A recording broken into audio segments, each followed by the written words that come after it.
எல்லாம் முதலில் எப்படி அழைக்கப்பட்டார்கள்? நான் அதையெல்லாம் சொல்ல விரும்பவில்லை. ஆனால் கலைஞர் வந்த பிறகுதான் அவர்கள் இப்படியெல்லாம் அழைக்கக்கூடாது, மூன்றாம் பாலினத்தவர் என்றெல்லாம் சொல்லி அவர்களை அழைக்கக்கூடாது என்று சொல்லி திருநங்கைகள் என்ற பெயரை சூட்டியவரே தலைவர் கலைஞர் தான். அதான் நினைச்சு பாருங்க, அதுதாங்க திராவிட மாடல் ஆட்சி. எல்லோரும் சமம், ஹியூமன் பீயிங்ஸ்.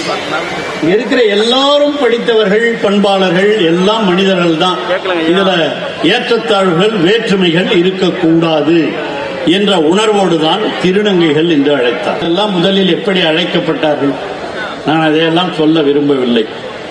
ஆனால் கலைஞர் வந்த பிறகுதான் அவர்கள் இப்படியெல்லாம் அழைக்கக்கூடாது, மூன்றாம் பாலினத்தவர் என்றெல்லாம் சொல்லி அவர்களை அழைக்கக்கூடாது என்று சொல்லி திருநங்கைகள் என்ற பெயரை சூட்டியவரே தலைவர் கலைஞர் தான். அதான் நினைச்சு பாருங்க, அதுதாங்க திராவிட மாடல் ஆட்சி. எல்லோரும் சமம், ஹியூமன் பீயிங்ஸ். இருக்கிற எல்லாரும் படித்தவர்கள், பண்பாளர்கள், எல்லாம் மனிதர்கள் தான். இதுல ஏற்றத்தாழ்வுகள், வேற்றுமைகள் இருக்கக்கூடாது என்ற உணர்வோடு தான் திருநங்கைகள் என்று அழைத்தார். எல்லாம் முதலில் எப்படி அழைக்கப்பட்டார்கள்? நான் அதையெல்லாம் சொல்ல விரும்பவில்லை. ஆனால் கலைஞர் வந்த பிறகுதான் அவர்கள் இப்படியெல்லாம் அழைக்கக்கூடாது, மூன்றாம் பாலினத்தவர் என்றெல்லாம் சொல்லி அவர்களை அழைக்கக்கூடாது என்று சொல்லி திருநங்கைகள் என்ற பெயரை சூட்டியவரே தலைவர் கலைஞர் தான்.